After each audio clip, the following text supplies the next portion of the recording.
again, ladies and gentlemen, we are going to start our session now. So if you are going to join us, please find your seat. And today it is my great honor to moderate this session on the press freedom in Southeast Asia, and we're looking on the way forward. So at the panel today, we are pleased to have our distinguished guest speaker. We have Miss Pinpaka Namsom from Voice TV. She's online editor. We also have Ryan Rosoro. He's from the National Union of Journalists in the Philippines. And also we have our representative from the Indonesian Press Council, Ms. Ratna Komala. And also we have the Ed Legatsby from the Southeast Asia Press Alliance. And so our session today is about press freedom in Southeast Asia and the way forward. Today, we all come here to celebrate the World Press Freedom in 2017, and it reminds us the spirit that press freedom is a vital freedom that can provide an enabling environment for democracy and human rights to flourish. In fact, the press freedom should be protected and promoted, not be prosecuted. And therefore, as today at the opening remark, the General Director General of UNESCO also emphasized the need and the theme of this year press freedom celebration is about critical time for critical mind. And she called everyone to join our effort to sharpen our mind to defend freedom in not only in our country but the world, so that we can because press freedom are essential element to promote justice and peace. So because of this essential element, we therefore today we have our panelists join us to come and share with us the challenges that the ex-panelists from different countries that have been facing. But not only that, our interest to look at the problem, because I believe that many of us can be familiar with the situation. Hence, our focus today is to look at the existing mechanism, whether this mechanism have been well established to protect and promote press freedom yet, and what are the best way for us to move forward, looking at the national mechanism or even from the informal mechanism that we, civil society like ourselves, can work together to promote the press freedom. So I will start by asking to Ms. Pinpaka, if you can start sharing us, what have been the major challenges or change in Thailand regarding the press freedom compared to past year, perhaps, and where are these changes are heading? Please start. Okay, thank you very much, and good afternoon, everyone. Actually, I prepared 17 pages of the presentation, but I will go through it quickly, since I think many of you may know the situation in Thailand, that we are facing the challenge of the media freedom and also the role of the media in Thailand decades ago, because we fall into polarization and political turmoil for a decade at least. But how media facing the challenges of their role to work as a media in Thailand, we can describe that there are 2 or 3 factors that challenges us. The first thing first is the related laws and regulations.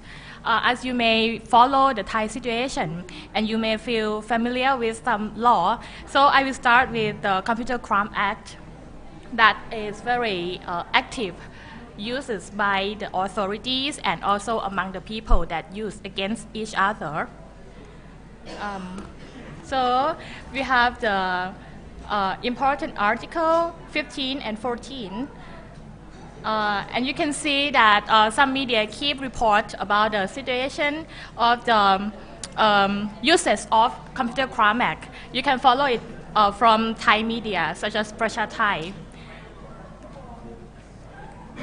And yeah, this is the recent. And the second, this may be the famous one, the section 112 or article 112, or in another name, Les Majes law, that is a youth that being used in the past several years in Thailand.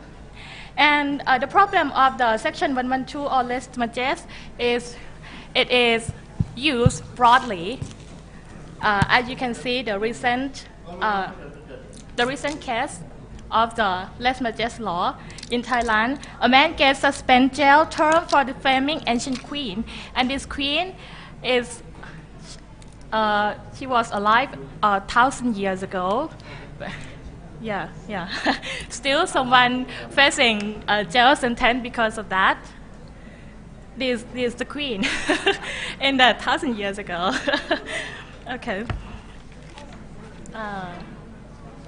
And we have the panel code, some important section like section 116 that against the state, and 167.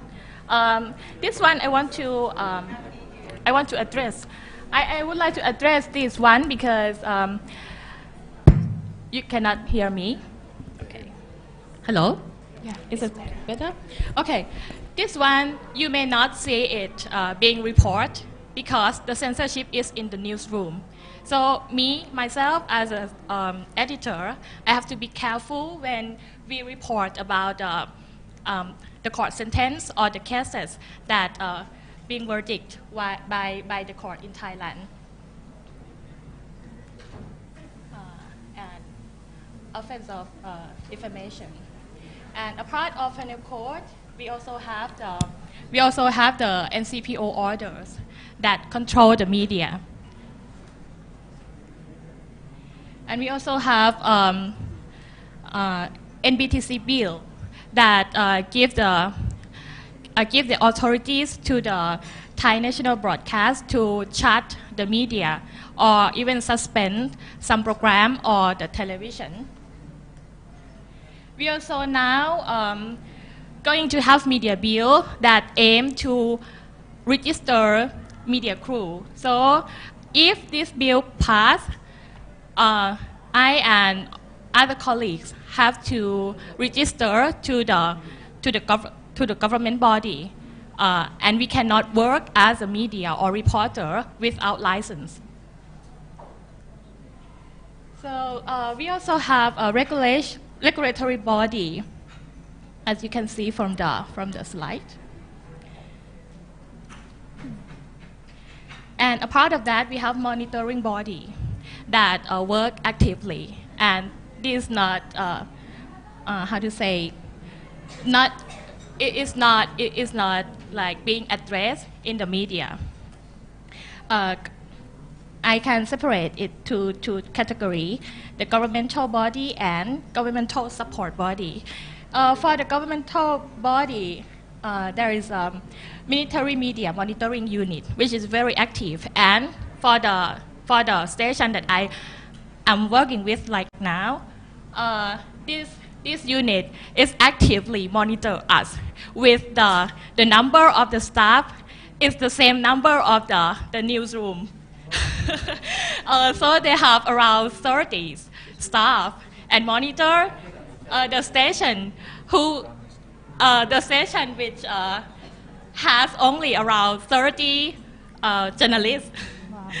So the second is the police media monitoring unit, and for the governmental support body is Cyber Scout. So it is like a voluntary work for the good citizen, and they will give the government will provide training for the people who volunteer to work and monitor the people who use online platform or social media.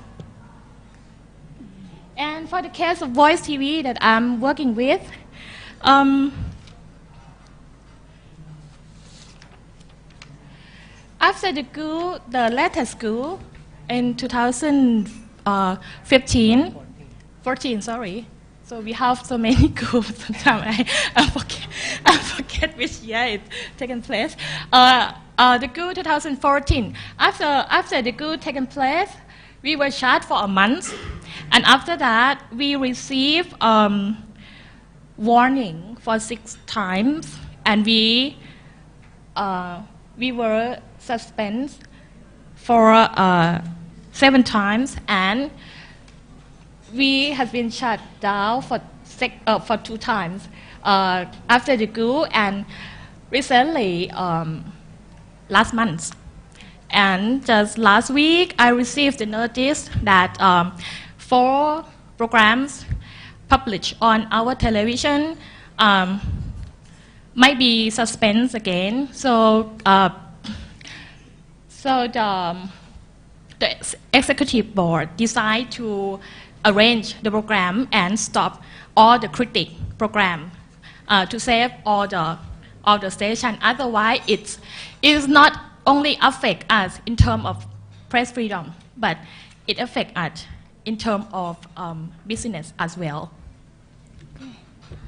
Thank you, Pinpaka, for sharing us the situation of press freedom in Thailand. It seems like there have been 3 factors that affecting the Thailand press media, including first the law and regulation, and you list a number of law or legislation that affect.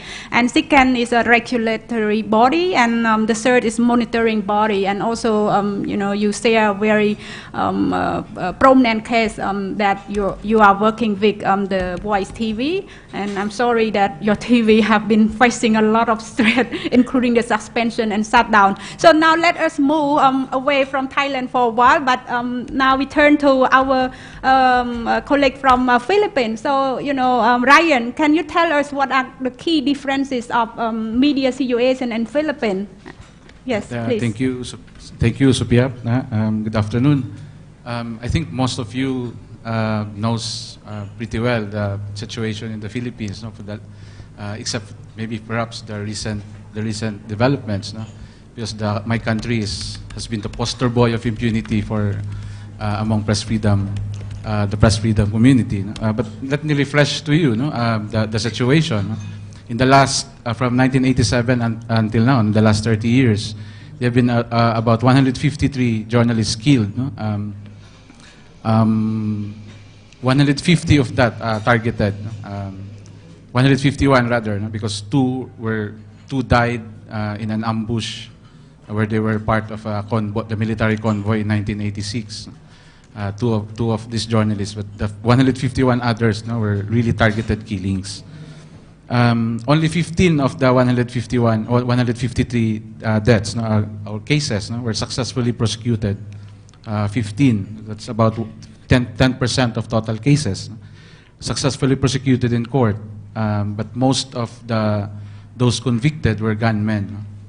I think only one was a mayor of a town was convicted recently, several months ago. 2 more masterminds are fighting out in court whether they should be indicted or not. The Reyes brothers of Palawan who killed Dr. Jerry Ortega, whistleblower.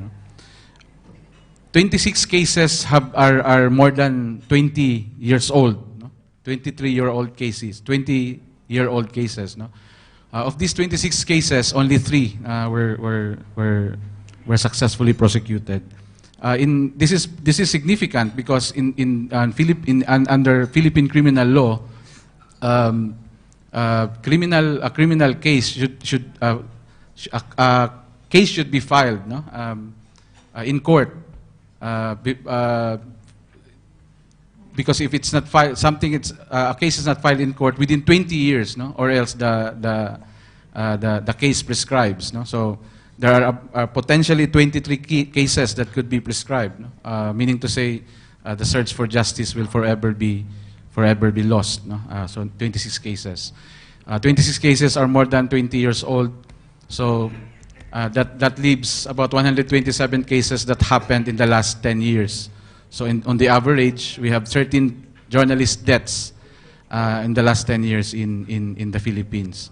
So if you subtract the 32 cases from the massacre in Maguindanao in 2009, that leaves about 9 or 10 on the average in the last 10 years. 9 or 10 journalists killed in the last 10 years in the Philippines. Many of these journalists who were killed were pursuing stories against of corruption, local corruption. Many of these journalists are based in the provinces and regions. No? At least a third are in broadcast. So most of them were pursuing stories of corruption and the complicity of law enforcement officers with illegal drugs, illegal gambling, illegal extraction of resources. No? So in a sense, no, these average 9 or 10 deaths in the last 10 years were a loss to the cause of good governance, you know, in the regions and localities of the Philippines. The bellwether of anti-impunity efforts in the Philippines and perhaps in other parts of the world, no, as an example in other parts of the world, is the prosecution of the Ampatuan massacre case. No? Although there is now a dedicated court, no, handling a dedicated judge rather handling the case, no, still technically the trial, the case is still it's at least 7 years already running, no? Still at the bail hearing stage, no? Because under Philippine laws, those indicted for a criminal offense, no, it's a constitutional right to ask the court to grant him or her bail. No? So technically, it's still on bail hearings, although there was an agreement among the prosecution and the defense that the hearings, the proceedings of the hearings will be carried into the trial proper. 2 months ago, the Court of Appeals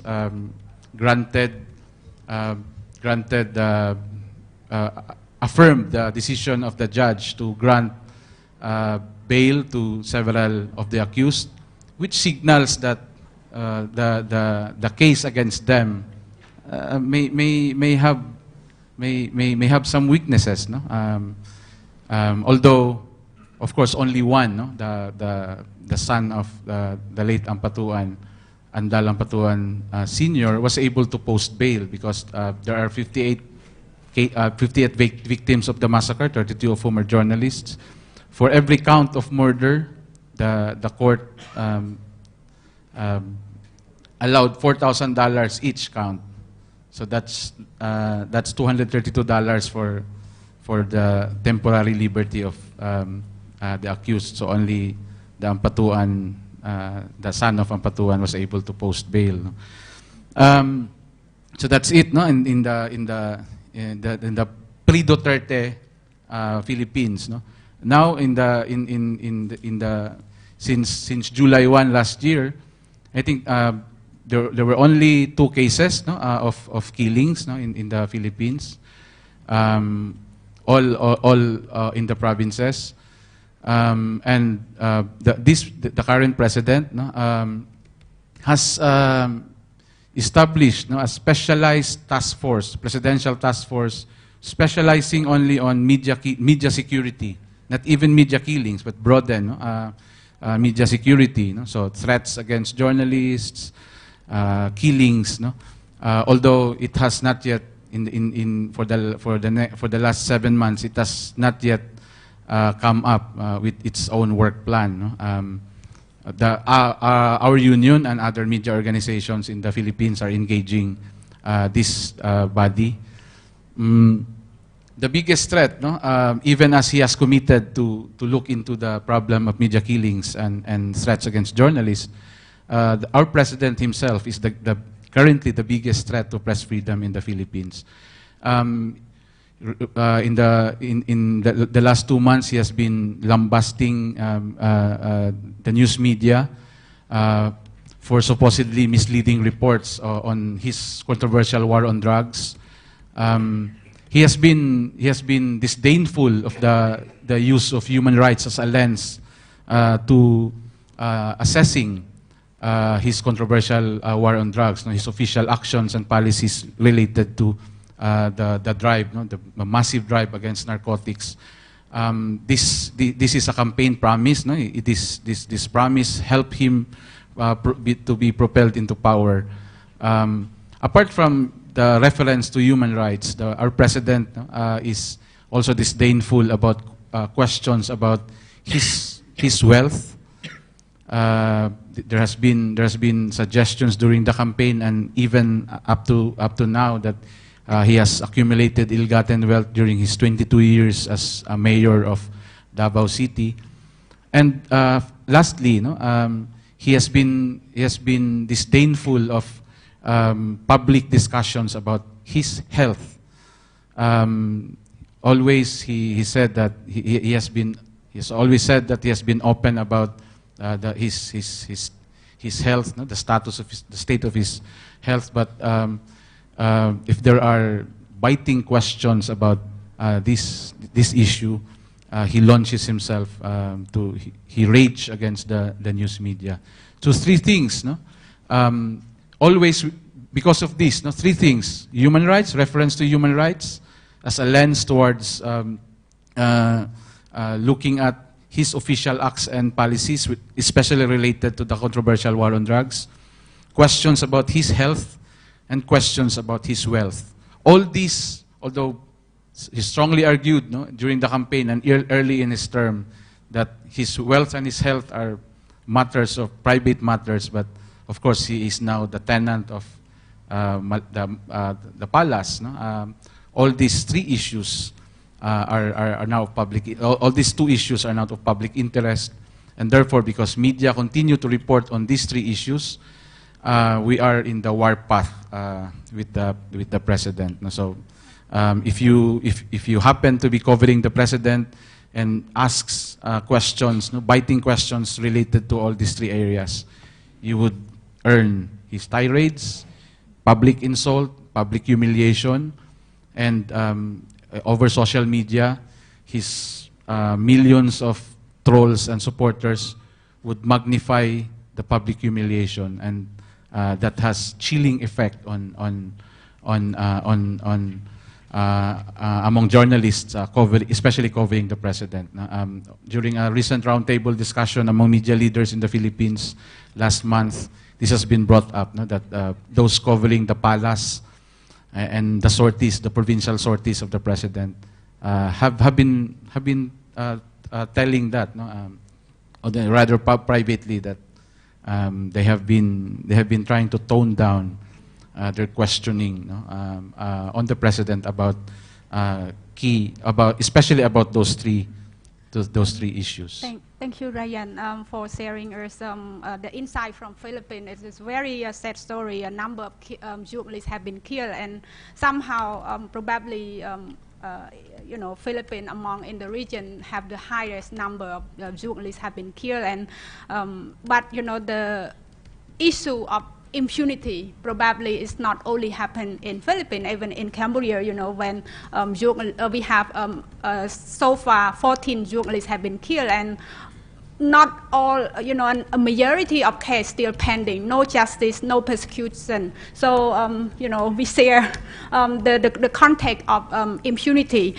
So, now let us turn to Ms. Ratna. Probably you can share us briefly, as a representative from the national, from the Indonesian Press Council, what is your observation on the press freedom situation in Indonesia, but very briefly, and then we can, move further on,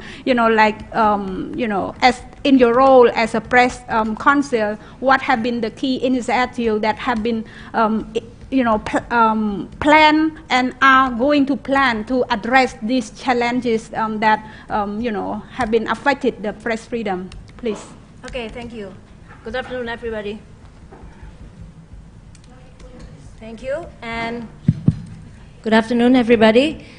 The the turning point for Indonesian press getting the freedom of the press was the momentum of political reform in 1998, which was successfully transitioned from authoritarian New Order to democratic reformation order. And it was marked by Press Law number 40 of 1999, which considered as a democratic law. Why? Because the press law, the Indonesian press law number 40, protect the media from intervention, for censorship, and also for closure, for banning media. But of course, we have also challenged in terms of impunity. Within last 20 years, impunity for crime against journalists in Indonesia has been one of the threats for freedom of the press. And based on the Indonesian police data, since 1996 until present, there are 8 cases of journalist murders, and every year, increasing numbers of violence against journalists. 2015, there were 47 cases, and 2016 increase become 83 cases. And all these cases have been handled among others by 3 ways. First, when the case is connected to the military officer as perpetrators and openly informed to public. And being finally or over compromise and end up giving compensation to the victim, or threat and intimidate the victim in order to cancel the lawsuit. So, and the law enforcement perpetrators of violence against journalists often deadlocked, either because there is a political pressure or facing difficulties to obtain evidence in the court. So, yeah, Indonesia for the time being like that. Thank you. So, facing this challenge, what have been the existing initiatives that the Indonesian Press Council have been working on and are planning to do to address these challenges? Okay, Indonesian Press Council to protect or to handle these cases of impunity has already signed MOU with the police, which is to things that we what do you call it? Agree. First, to handle the cases which is complaint from the public, it becomes the domain of the Indonesian Press Council. But when it comes to the crime, go to the police. So the police also we implemented already until now, and also with the commander of or the military, Indonesian military, we also signed MOU because some cases of violence against journalists done by the military officer. It's because we have different perception about the restricted area in the military bases. For example, when their military plane crashed and the journalists covering, they enter the prohibited area.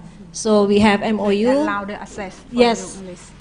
And I think we hope that with those agreement, those MOU with the police and the military will be, we can handle the cases of violence against journalists until end up with the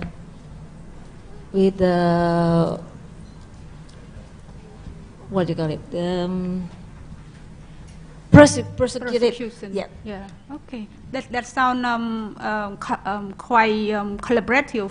That they agree to sign MOU. But how do you assess this MOU? What is the effect? Have been it helpful at all for the journalists, as you mentioned, or what are the challenges that you have been facing? And also probably you can share with our colleague and audience here, like what are the mechanisms that you can get into, for the police, for the military to come to sign MOU with the press council, so that our colleague can learn. Yes. So far, with the police already implemented quite well, I think. But with the military, sometimes they have their own military court that, for some extent, they don't openly publish. They don't openly report it to the public. So it still for us become a challenge to make it more transparent. Okay, thank you, Ratna. Now I turn to Ed. Probably you can just share us a bit, given your role in the region, as a Southeast Asia Press Alliance. What is your observation on the existing mechanism that help to promote press freedom? And then I will turn to our other two speakers, please. I will start with a comment on why Ryan and Pintaka were chosen here.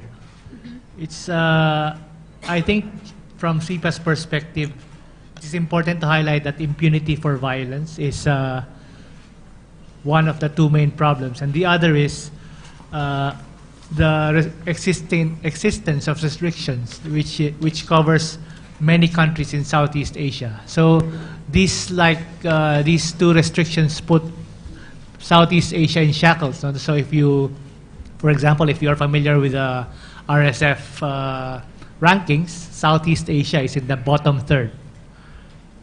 The only country in Southeast Asia outside is not a member of ASEAN, that's Timor-Leste.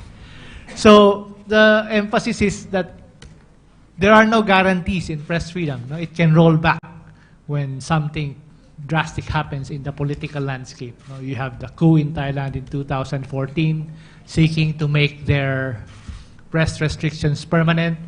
You have Duterte suddenly becoming intolerant and pressing big problems to the media. However, even though many of it is verbal, it is causing a great deal of stress. And as Ryan said, chilling effect among the media. So yesterday, we had a discussion.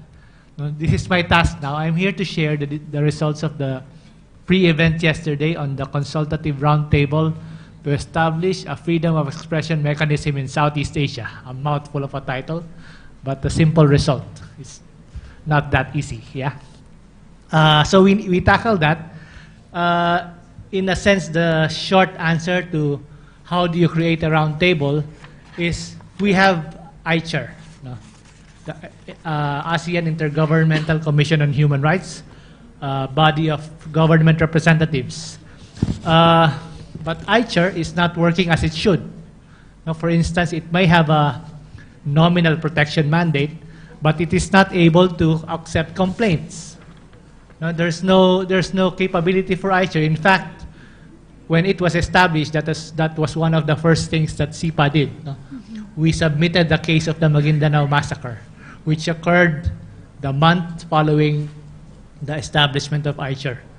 And then the body meeting in Jakarta, in the ASEAN office, couldn't go out because they don't have that mandate. So it became and that started the mode of work of ICHR. It became the individual tasks of representatives who are willing to engage civil society and accept complaints. So, but then, yeah, so the consensus yesterday was it is not enough. ICHR is not perfect, but we should make it move forward. So the problem is how to make it work as it should. Yeah. So ICHR has a general mandate, and the question yesterday was discussing freedom of expression. by itself, which is like one article of the Universal Declaration of Human Rights, 30 articles. And the ASEAN Human Rights Declaration has more articles, and it's still one article on freedom of expression. And just to note that ICHR, the ASEAN Declaration of Human Rights, omitted the phrase across frontiers in guaranteeing the freedom of expression, which means probably that those, although they won't admit it, that you cannot talk among each other on your issues. Freedom of expression can remain in your countries.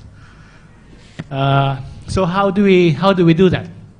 We had a session with special rapporteurs from the UN, from the OSCE, from the Americas, and even a representative from the ICHR to discuss the idea of special rapporteurs. It is quite difficult to make a body that will not even accept complaints to outsource that into a special rapporteur. So it's quite, it is possible, but maybe not in the next 5 or 10 years, to be a body of ICHR. So what do we do? Later there was a brainstorming of participants on what are the possible ideas. And I have grouped the ideas into 3 general areas. There is work for civil society groups, including in the media and human rights organizations. There's work for media groups, and there's work for official or semi-official bodies like press councils. The first important work to establish such a mechanism, the group felt that was, you need to create conditions. You need to make ICHR realize that freedom of expression is important, and it's a big problem in the region. You have to prove your case. You have to, for one, if ICHR asks you how many freedom of expression cases happened last year, only a few countries are able to do that. So what we need to do is to consolidate documentation work of the region, build such systems in countries where those don't exist. Because you cannot really complain if you don't know what you're talking about, right? But it's not just simple country counting of cases, but contextualized analysis so that we know where to start and we can tell ICHR how to start. The second area of work is about collaboration. Collaboration of groups need to happen at the national level.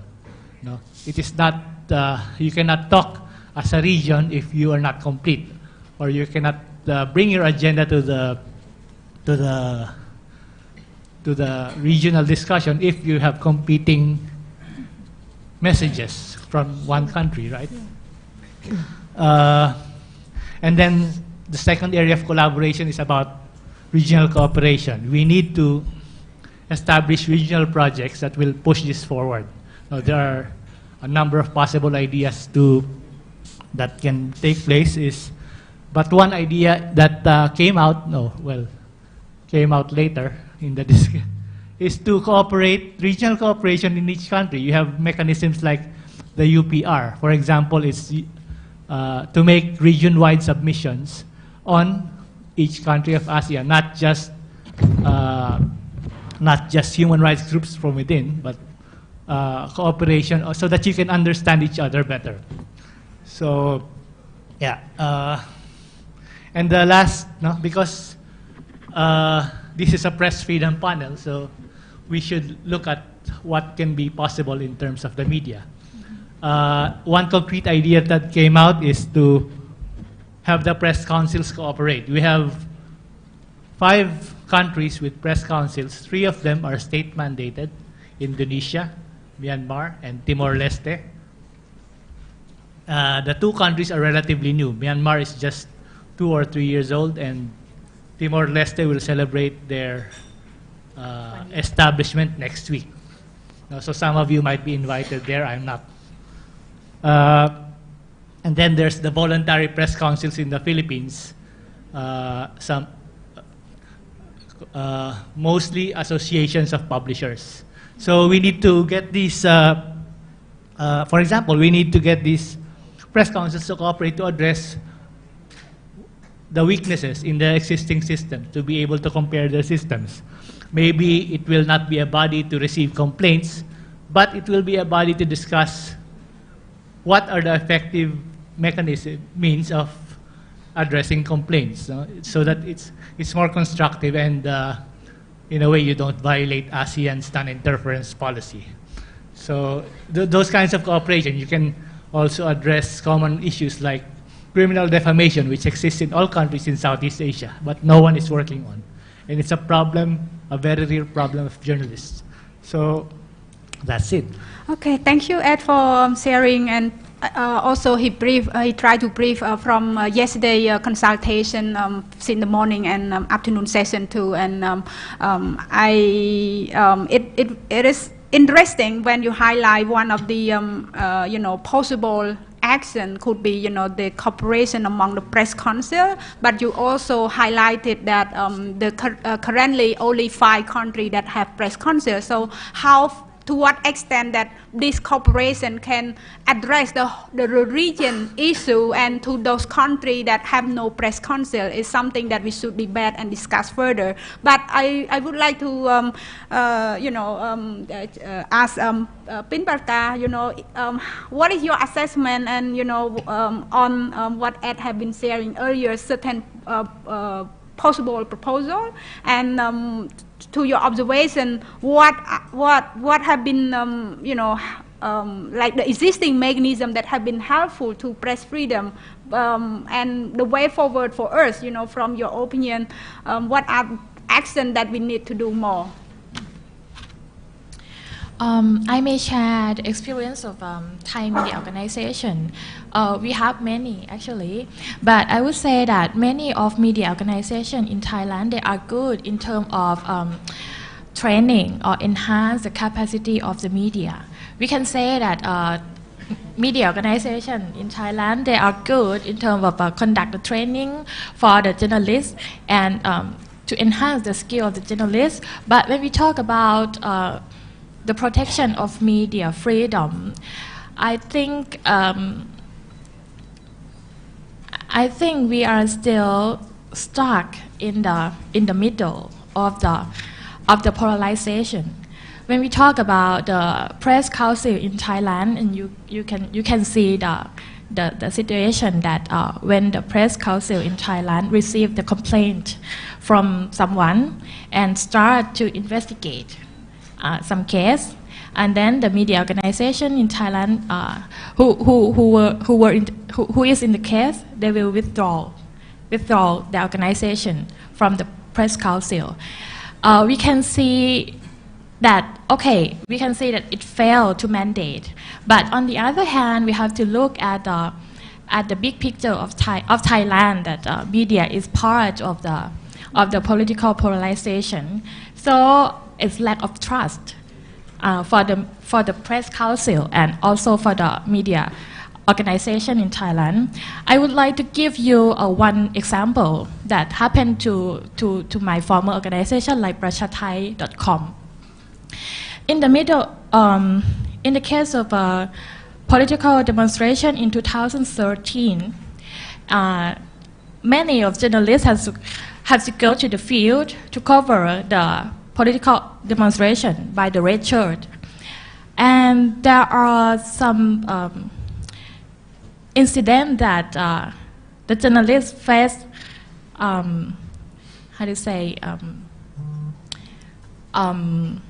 violence. And then the Thai Journalist Association, they launched the green tag to protect the journalists.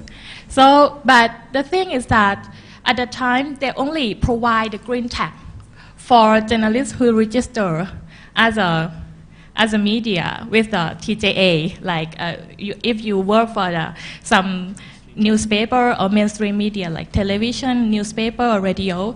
But for the new media, online media, or even for the citizen journalists, they cannot access this tag. So when people go to the field and then you have camera and the people cannot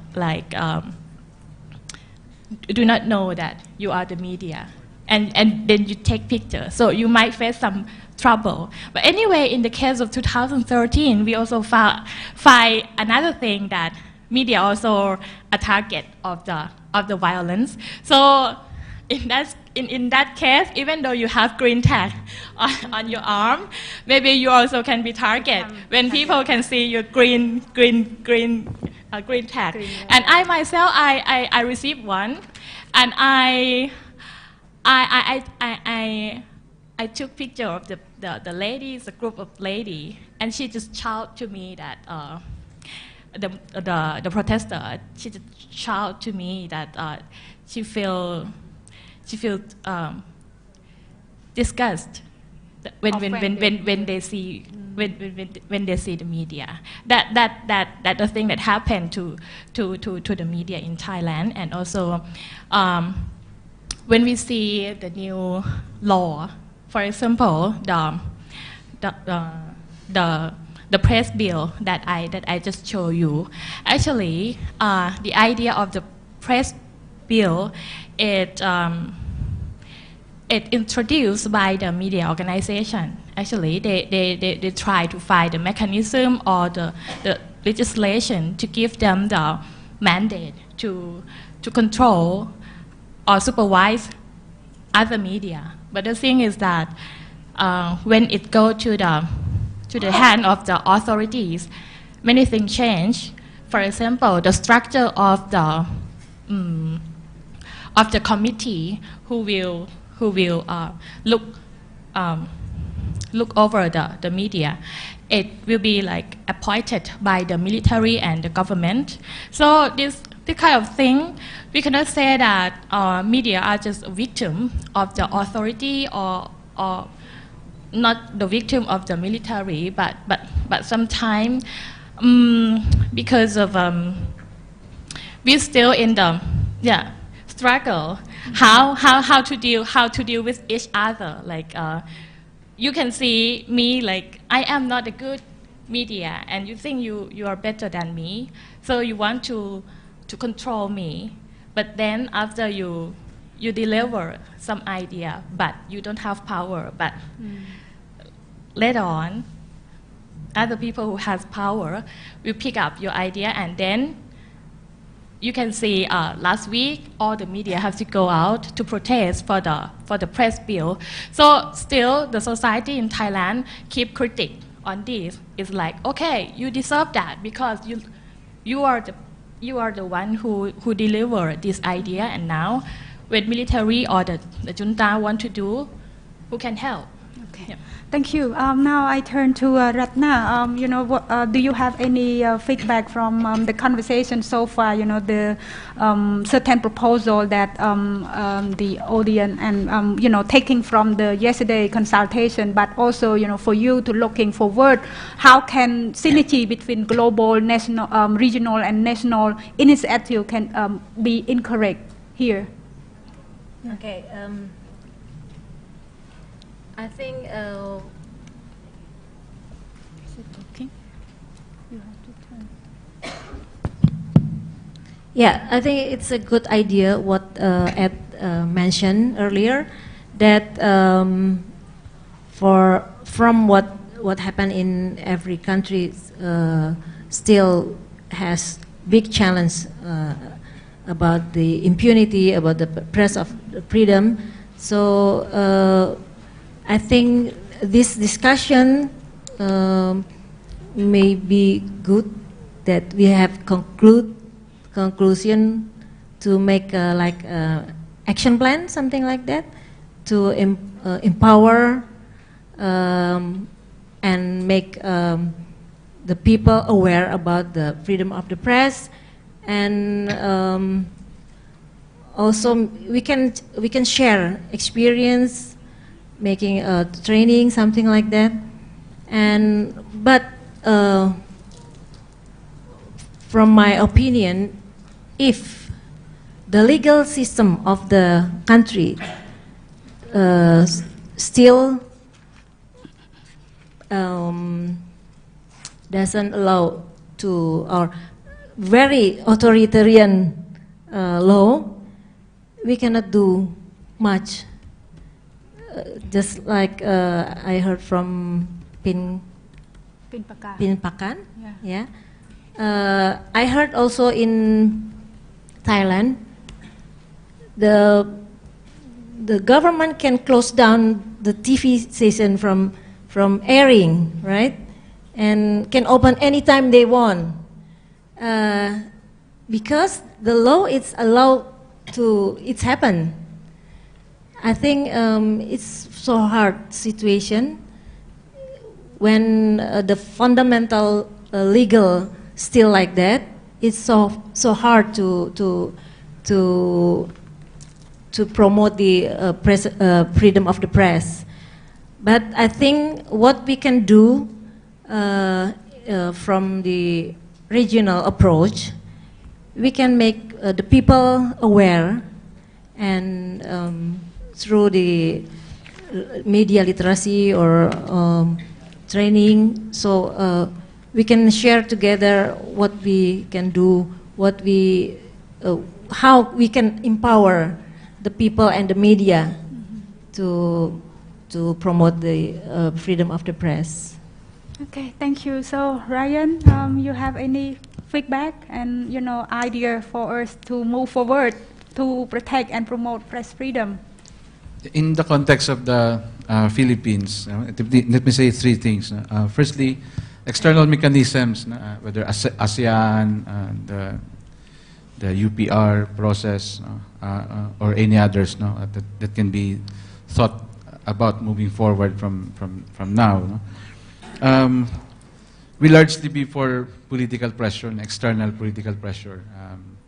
But of course, currently, in the current political situation, may not, although the President, Duterte, is sensitive to international opinion, but as to the question whether this helps shape his perspective in terms of policy, foreign policy, trade policy with the rest of the world, is still in question. Bashing EU, bashing the UN, bashing the US shows that he does not care. For example, the EU has public pronouncement threatened to review my country's trade privileges, but whether that happens or not, I think Duterte doesn't care. China has offered him to build railways, airports, and what he wants to build in the Philippines. So it's largely that internationally this political pressure.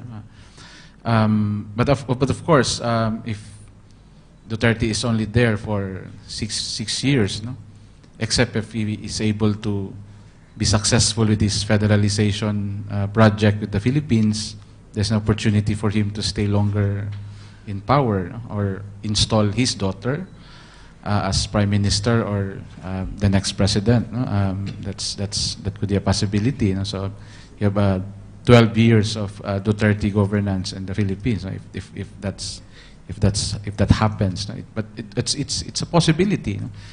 Or if not, I would say it's a probability. So that's one. External mechanisms would be largely only that for political pressure.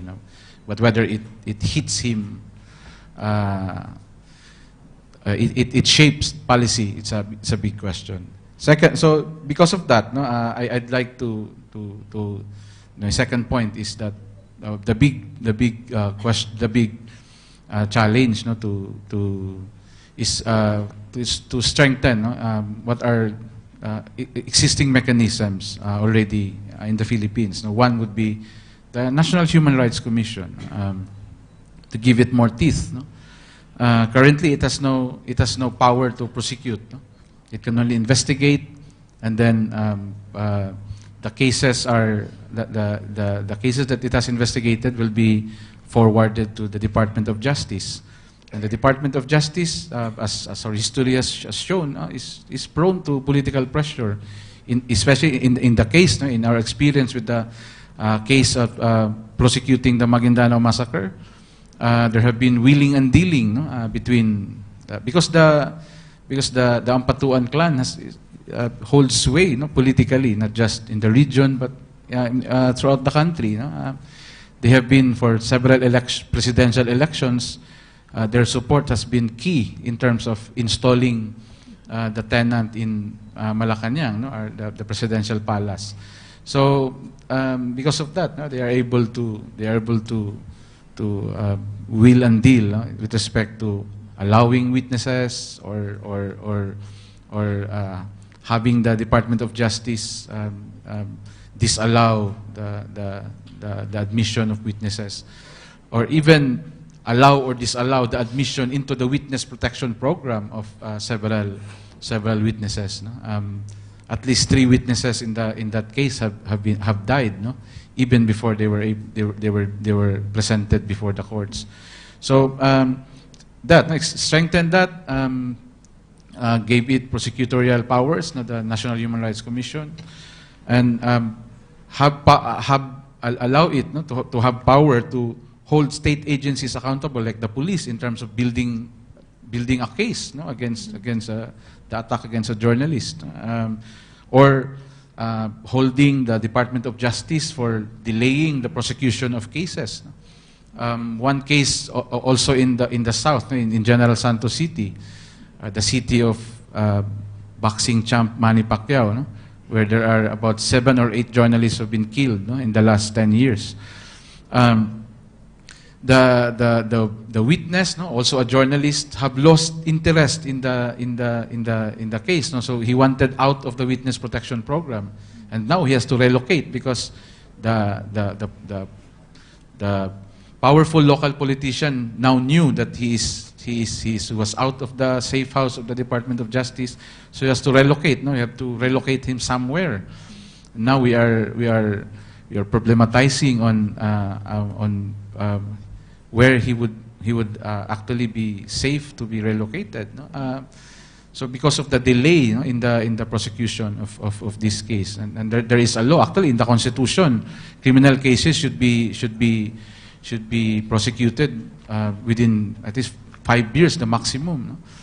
No? There's a provision in that. No? So if the National Human Rights Commission can be empowered to hold the National Prosecution Service to account for these delays.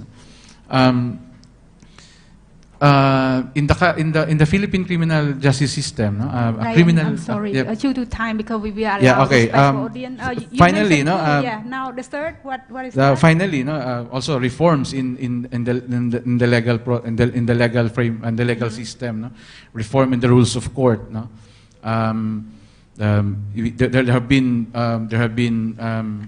have been suggestions, no? Long before for several reforms in the rules of court, no? To allow, no? Successfully prosecute cases, no? Not just against journalists, attacks against journalists, but also against activists and the public in general, human rights violations in general. Okay. Thank you, Ryan. And it seemed like from all the panelists, highlighting that, it's not just a matter that we need to create new mechanism, but strengthening the existing mechanism. But I'm sure we also discussed it. The challenge within this synergy would be very high, but it does not lose our energy to continue to strengthen that existing mechanism. Somehow before our session, our panelists also discussed and come up with certain concrete idea, because we heard a lot of feedback that mostly the discussion is just about discussion and it's just very overall. But we want to have something concrete out of this meeting, especially from the session that it's about fresh freedom and the way forward. So we share the idea that there's a need to create of course, it's not about creating existing mechanism, but creating kind of regional, I call hub, but our colleague would not prefer. So it's like regional cooperation. So that regional cooperation can look, we should come up with a concrete action plan out of this, but ideally to have a regional cooperation that mandated to 3 areas. First is a dialogue. That dialogue can come with a series of consultation that strengthening, looking at how to strengthen the existing mechanism, looking at the context of press freedom, and find out together what the synergy that we can continue our effort to promote and protect press freedom. And second, under the first mandate of dialogue is, probably the team can come up with a fact-finding mission to certain country that press freedom have been, facing a real challenge, and this kind of fact-finding mission could be also represent the solidarity among the country, among the partner and the region. And second mandate is to look at the empowerment, because the whole a number of meeting or the discussion as we expose in this World Press Freedom is the question about ethics. It's a question of professionalism and certain area that we all, journalists themselves also admit that the need further capacity. So the empowerment can help to address this notion, to improve the capacity of the journalists to promote, enabling environment, but also to improve for an independent media.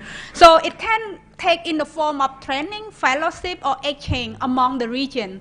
The third mandate is to look at, monitoring, research, and advocacy. And this is where it is important in a way that if, we can come up with a regional portal, a portal that can crowdsource the press freedom situation, but looking at the legislation in the region, what are the restrictive legislation that have so far affected press freedom, or the pending code that, certain country, for example, during this meeting, we have been able to show our solidarity with our Thai colleague, concerning to that draft bill that will affect and having chilling effect on press freedom. The portal can also crowdsource incident. I think we talk a lot, like Philippines have journalists killed, Cambodia journalists killed, Indonesia as well. But what is the picture that we can see? None. So probably if we can have a regional hub that can a regional portal that can crowdsource such an incident, it can become a useful tool as an evidence-based advocacy.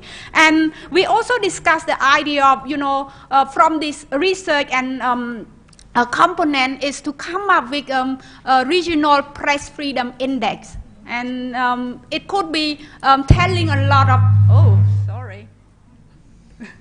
everything fine? Well, yeah, so, working on a press freedom index from the region. And of course, there have been existing effort already by the Reporter Without Border or Freedom House. But, to have our own regional analysis, it can tell a complexity and a detailed story about that. And but building on this evidence-based advocacy, we can lobbying at the global, regional, and national level. And this is something that our panelists, want to put forward for our future, our way forward. So I would just end here, and probably now we would like to hear your feedback and question if you have, please. Sorry? For 20 minutes. Yeah, we have, I think our session will end by 7:45. So now we have very short time. So let us pick up. 5:17. Yeah, so, hey, and then the lady over there. Maaf, boleh saya pakai bahasa Indonesia, Bu?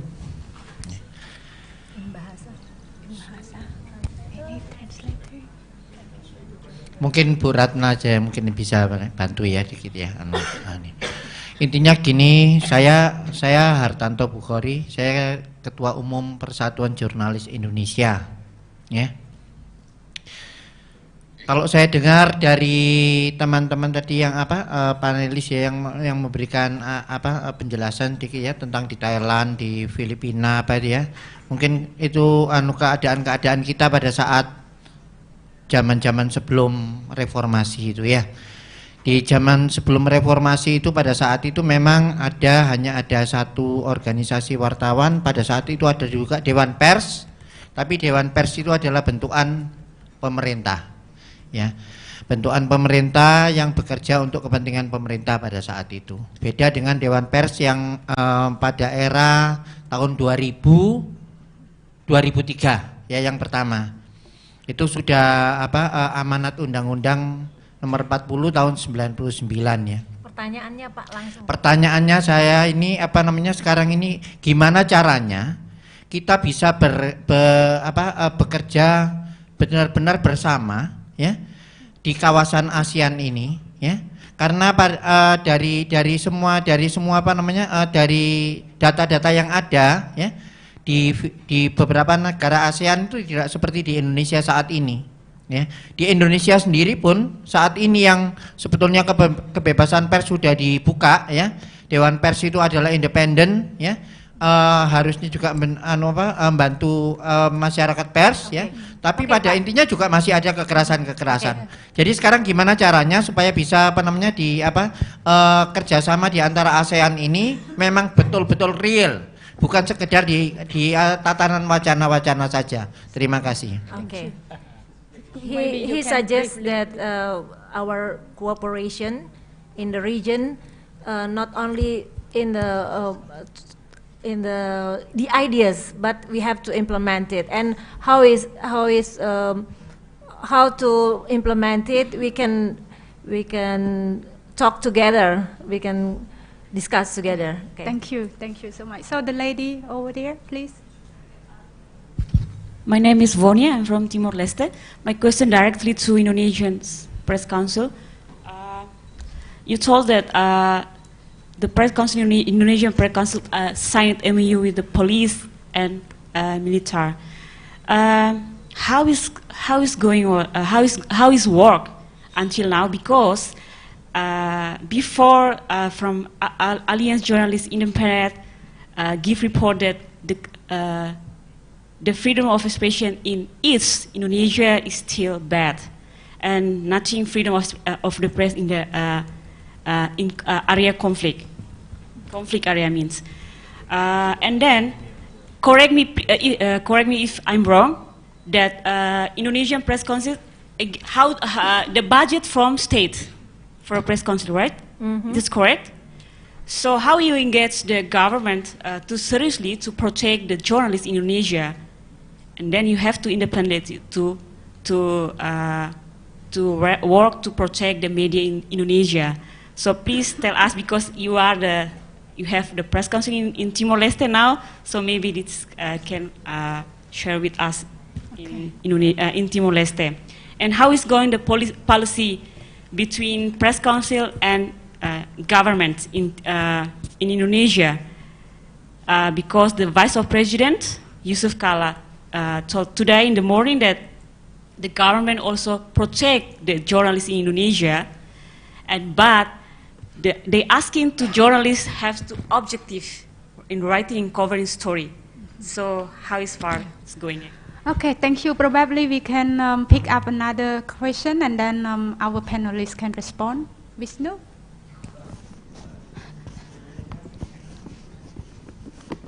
Please try to be short. Yes, thank you, Sophia. Very short. Yeah, I think Fonia is right that I also question about the cooperation between police and the press council, because police itself become the factor of press freedom violence in Indonesia. Some media monitoring activities also report that police is the most institutions that conduct the freedom of expression, freedom of the press, violence. That is the main problem. And that's another thing from my observations in several countries in these regions. Actually, very, very difficult to find the journalists that all journalists in the nations work together each other. Mostly it's associations not work together, but conflict each other.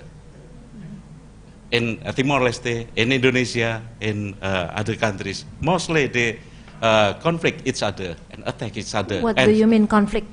conflict in their way to Compete, you mean? Yeah, not only compete, but they actually difficult to work together in promoting the press freedom. Okay. Yeah. Okay. Difficult to make these associations work together in promoting that ethics and other things.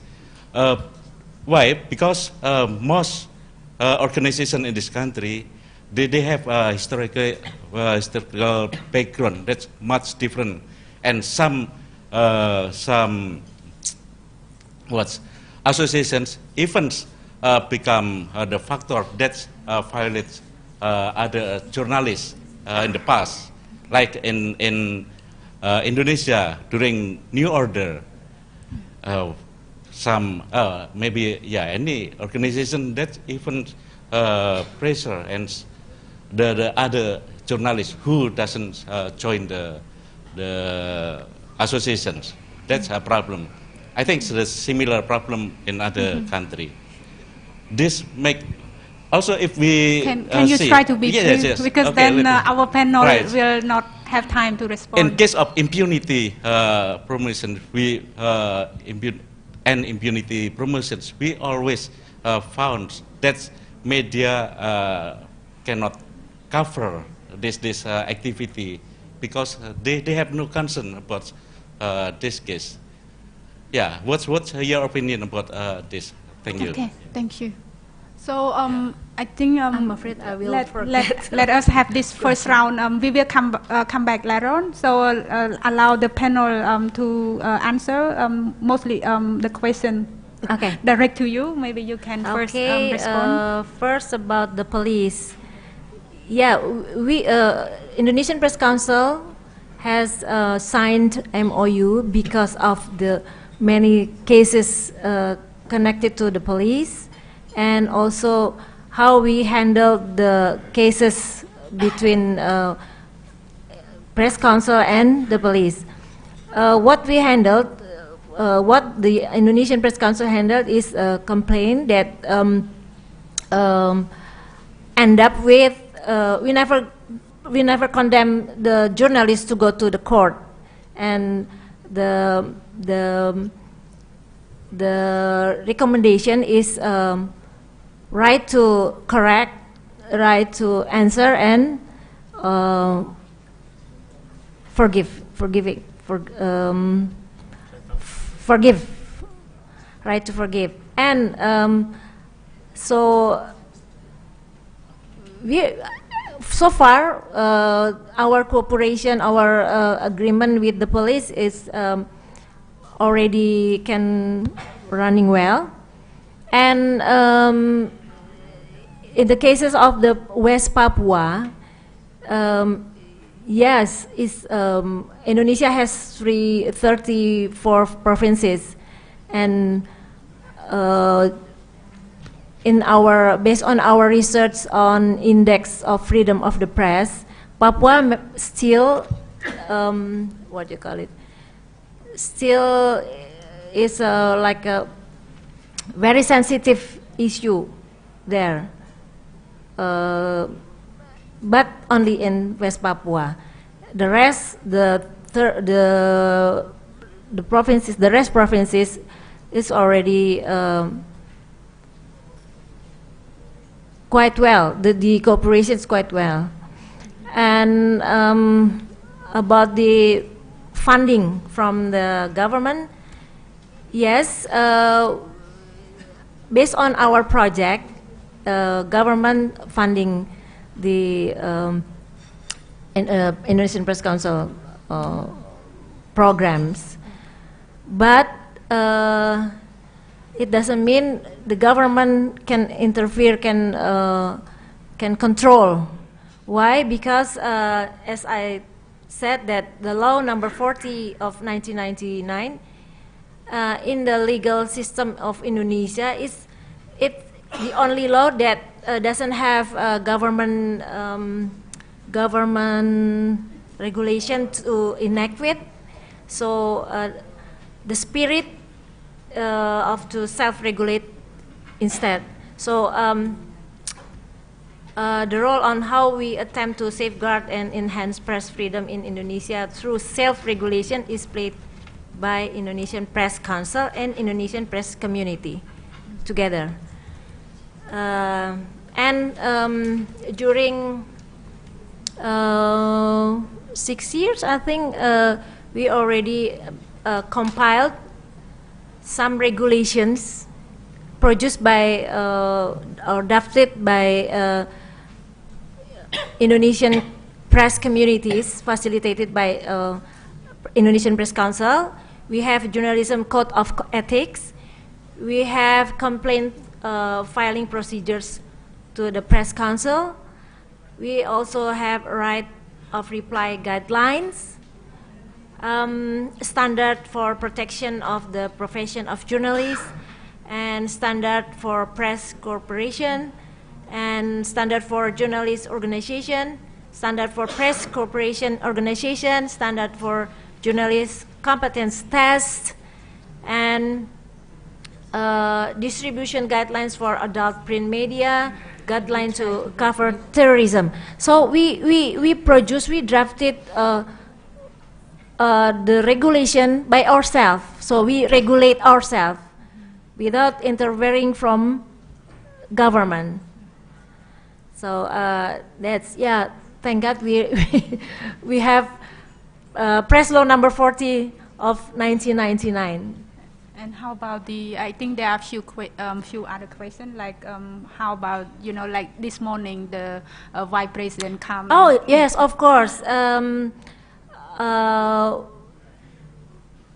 Indonesian Press Council has function to make a database of the press,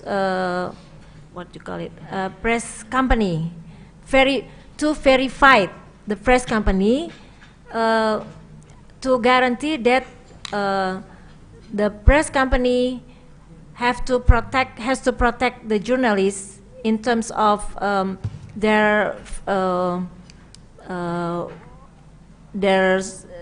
security, and also their their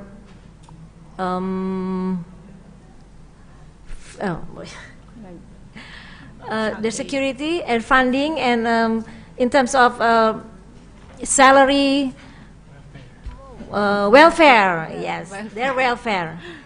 And also we ask the press company to enact the code of ethics when in their daily activities to produce news, something like that, and some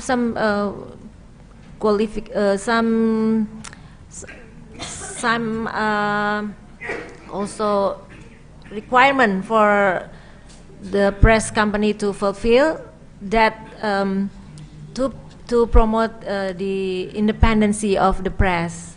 So yes, of course, what the Vice President said, the press also has to they have freedom of the press, but also responsible, because they have ethics to be fulfilled, ethics to be enacted. I think yeah, we have the right and the responsibility to fulfill. Okay. Okay, so probably to answer to some of the question too, maybe our panelists, you have any response? Especially, I think regarding to his question, not question but comment that we should not only talk but implement. So probably the idea that we have discussed, and I think CPI is willing to coordinate too. So Ed, you have any input? No? I will yes? not. I will not answer about that because it's should be beyond this room, no? To sit down and talk further and then take the recommendations forward and whatever we can work. Now, I would just like to address Vishnu's concern about disunity among journalists. It's like there are many things wrong with the media community, no? And the thing is like corruption, no? Ethics violations, and the problem is these are being used by the governments to further restrict the media, yeah, and they can even play journalist groups against each other, no? So that's why to go back to the presentation earlier, national consolidation is very important, no? To achieve some kind of unity, to work on common principles and set political differences aside, no? So that the standard is high, because if you don't do this, no, like Duterte is famous for saying that if you're a SOB, corrupt journalist, you deserve to die. Those kinds of pronouncements are really pushing us, the journalist community, back, and we have no one else to rely but on ourselves, but to work together on the basis of principles in order to fight back and expand our media freedoms. If we cannot address our weaknesses, then government steps in, like the government of Thailand is doing to regulate the media further and make the restrictions permanent. So I'm not sure if we still have time for questions. 3 minutes. So if any other last question, maybe. Oh, too many. But maybe let's try to be brief, and then we will the panelists be brief too, and then we will end our session. Please raise your hand again. So there are 3. So maybe giving to the lady first, and then the gentleman there. Yeah, and please try to be brief. Only Okay. question. Yeah, thank you. My name is Dian. I'm from Jakarta. I just want to make just want to get the clearance from the Ibu Ratna that you mentioned from the case in Papua is still bad, but you say that it getting better. But I think we can mention about this case because based on the AJI Alliance Journalist Independence still have limited access from the for the journalists, even actually from the abroad journalists, they still have restricted limitation access to enter the Papua area.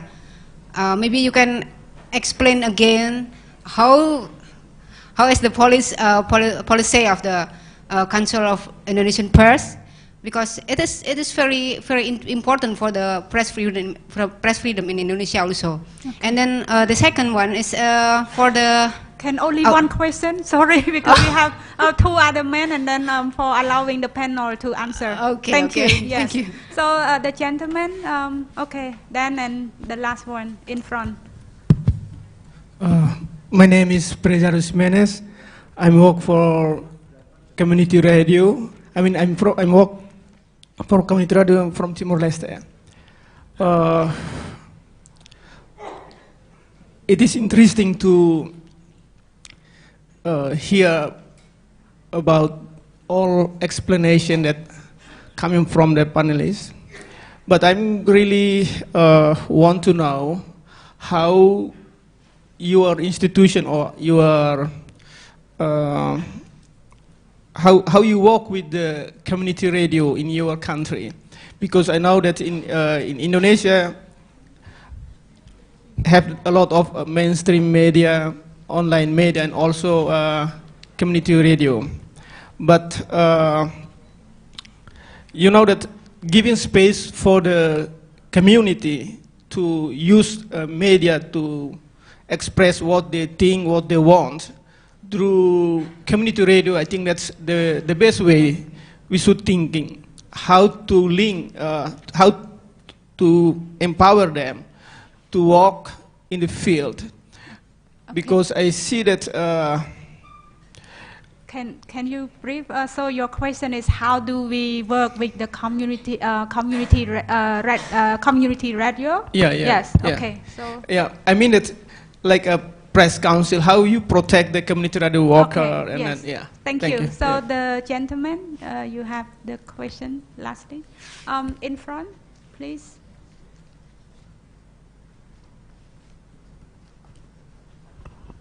Thank you. I'm John Waromi. I'm an author from West Papua.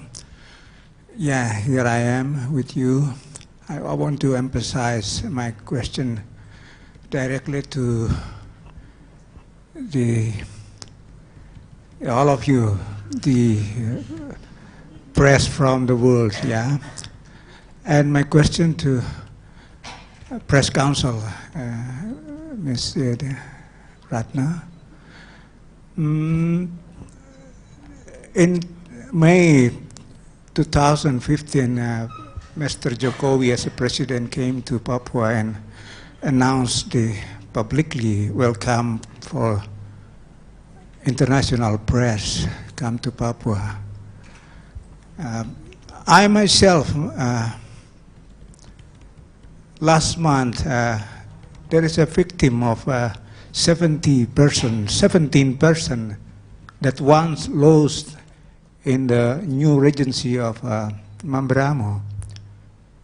3 times published by a main local daily news branched by Jawa Post Group, Cendrawasih Post, down in for 3 times published in the March of 2009. And those 17 persons today still somewhere in the jungle. So the family of the ones of the losing 17 person last month came to my house and asking for help, make a public announce or a kind of press release. So can you please specify your question? Yeah. Or request? How about responsibility of the press who once work and not go on public and release that news? Because in 1996, 11 European people came make research in the regency of Timika, and they get hostages by Kelikwalik, and just in 100 days, they've already released by Prabowo with his command. But until today, from March 2009, those still in the jungle, without no responsibility of anyone who become press or maybe military or police who make sign MOU with the press of Indonesia. So Thank you. Thank you. Thank you. So given time as well, so I would like to give the floor to ex-panelists by, answer briefly if you feel you want to answer, and then you conclude your remark as well. So start from probably given the question mic to you. Maybe you can start first, and then Ryan. Okay, thank you. About the community radio, actually Indonesian Press Council's constituent, yes, we have television, print medias, online medias, and also radio. But the radio who produce news, who produce journalistic product. So community radio is not our constituent, but if they need to learn or to have something like training how to produce news, how to learn about the journalism principle and code of ethic, we can also help. Indonesian Press Council also give like a training or help the people to learn and to empower their skill to make I think is to produce news for the community, because what Indonesian Press Council handle is mass media for public, not community. And the issue of West Papua?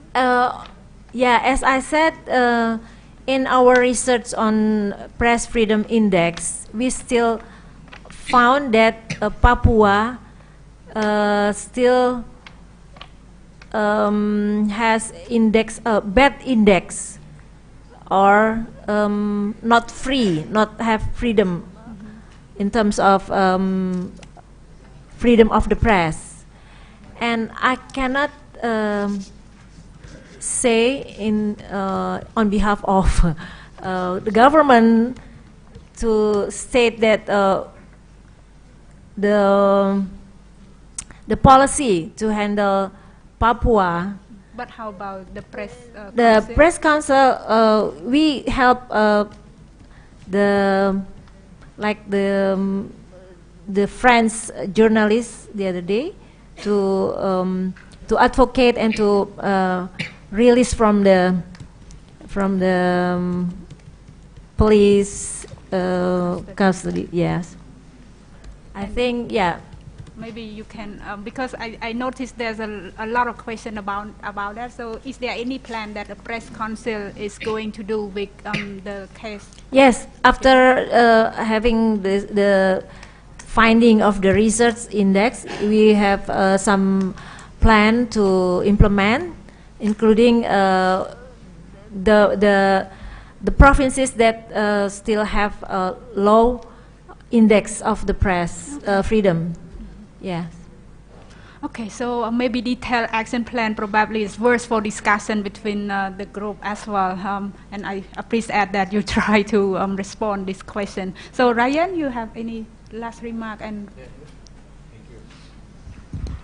let me add on the points for community radio. But this may not necessarily be for community radio, but empowering them to do or upgrading their professional skills to do ethical and better quality journalism is the biggest investment in the longer run, the biggest investment to broaden public ownership of press freedom. I think this should be very important to recognize. I don't know, without meaning to be interventionist, on the Papua issue, I think that would always be. I think I've also followed it personally. We in the Philippines have a parallel, almost similar situation when the Bangsamoro, the Moro rebels in the south was still there was a war between 2008 to 2009. What we did was the military also did the same.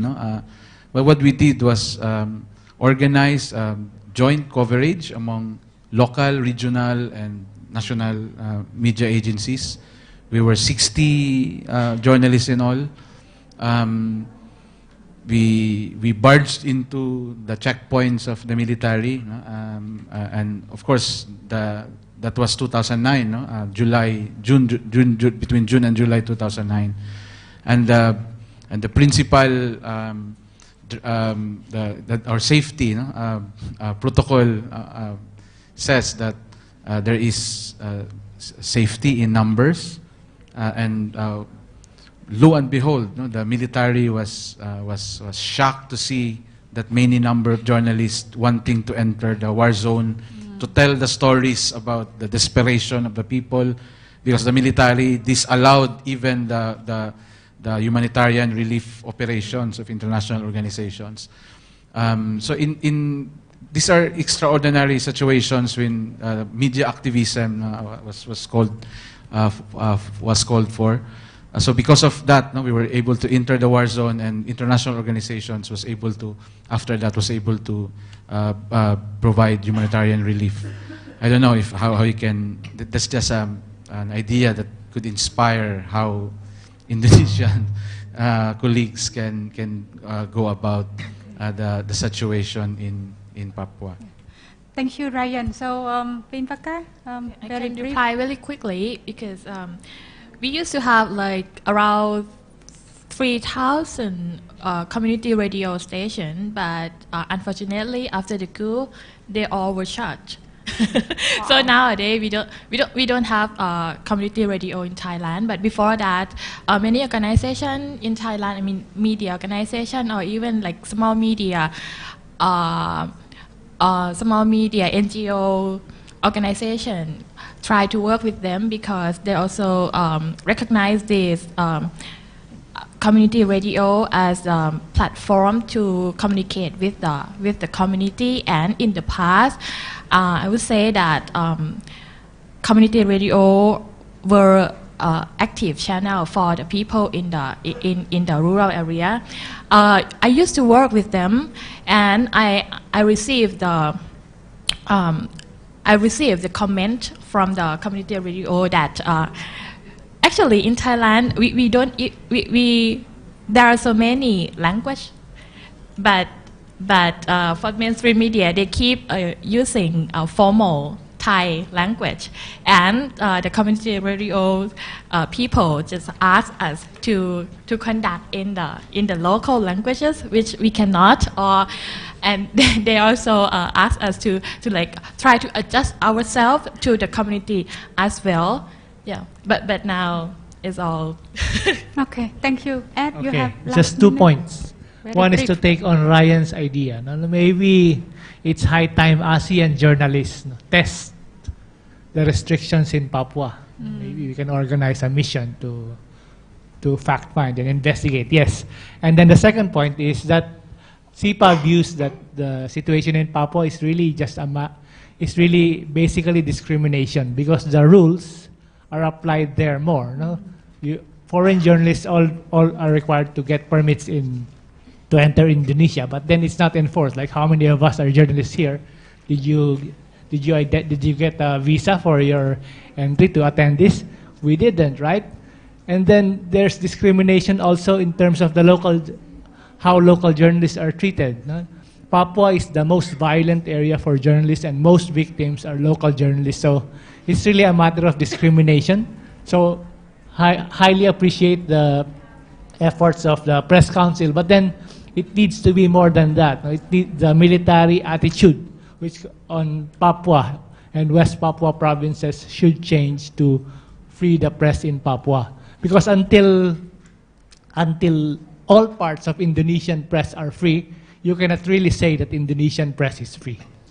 Okay, thank you. So I would not take much time. We over time already, but my last remark is that, in this conference, the theme is, critical time for critical mind. And it seems like we gather a lot of input, but now it's time for us not just critical mind, but critical action. So I hope everyone will take away from our session and, do whatever you can to help to promote and protect press freedom in the region, but also in the world. Thank you so much for your time.